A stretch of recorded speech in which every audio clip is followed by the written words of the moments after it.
May rumors na naman na kumakalat na ang Magnolia Hotshots daw ngayon ay sinusubukan makuha itong si Andre Caracat sa Rain or Shine kapalit ni Peter Alfaro sa isang trade proposal. Tama, umiikot talaga yung rumor na yan ngayon sa PBA fans. Yung rumors, Magnolia kukunin si Andre Caracat, kapalit si Peter Alfaro plus draft pick. Ang masasabi ko dito, kung fit ba si Caracat sa Magnolia? 100% fit naman. Yun talaga kulang ng Magnolia ngayon clutch scorer sa backcourt. Nakita na natin yan nung 2024 Governors Cup. Siya mismo bumuhat sa Rose para talunin Magnolia sa Game 5. Tapos last May 15, siya ulit tumapos sa San Miguel. Si Coach LA mahilig sa mga winning player at high IQ guards. Sakto si Caracat doon. Bakit si Alfaro yung kapalit?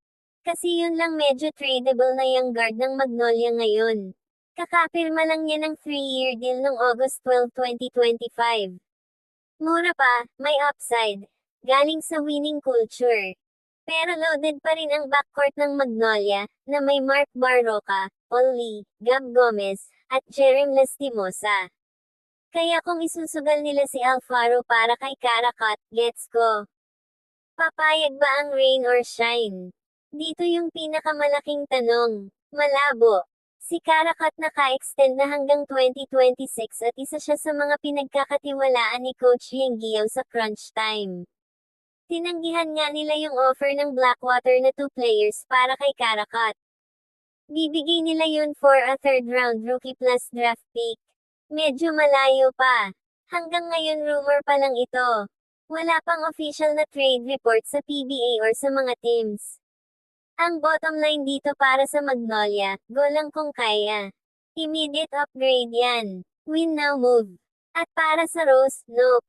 Unless ang Magnolia magdagdag pa ng malaking draft pick o ibang player. Bitin kapag si Alfaro lang. Mas mukha siyang fan trade muna ngayon kaysa totoong negotiation. Pero sa PBA, minsan yung mga imposible nagiging totoo pag trade deadline na. Pero kung sakaling matuloy yung Andre Caracat na Magnolia, Alfaro plus pick to rain or shine, eto yung magiging epekto sa dalawang koponan. Para sa Magnolia Hotshots, instant clutch scorer, yan ang pinakakulang ng Magnolia ngayon. Pagdikit yung laban, wala silang consistent na tumatapos bukod kay Paul Lee na 37 na. Si Caracat proven na sa ganyan. Yung Game 5 versus Magnolia mismo 2024, siya samalo. Ang kanilang backcourt ay tataas na may Mark Barroca, Andre Caracat, Paul Lee at Jerem Lastimosa sa rotation. Veteran leadership plus youth at shooting. Mas balanced na. Win now move ito para kanilang team, 4-3 sila ngayon sa Governors Cup. Nasa gitna ng playoff race. Hindi na pwede maghintay pa. Para sa rain or shine Elasto Painters. Nagkayang guard sila with Peter Alfaro na fit sa sistema ni Coach Yeng. Matalino, team first, galing San Beda winning culture. Pwede ipalit kay Caracat in 1 to 2 years. At makakakuha pa ng draft pick kung may kasama, makakabawi sila. Rose mahilig mag-develop ng players. At ang overall epekto sa PBA Governors Cup 2026. Sa Magnolia, aakyat agad standing nila. From 4-3 pwedeng maging legit contender. Pero after 2026, problemado na sila sa backcourt depth. Sa rain or shine, bababa konti yung ceiling nila ngayong season. Nasa first place sila sa Group B with 4-2. Mawawala yung go-tagay pero magiging mas bata at mas mura yung roster nila sa long term. Para sa akin, mananalo ang Magnolia ng short term, at mananalo ang Rose sa long term kung maganda yung kasamang draft pick. Sa ngayon pareho sila okay sa standing. Magnolia 4-3, Rose 4-2 sa Group B. Kaya walang urgency.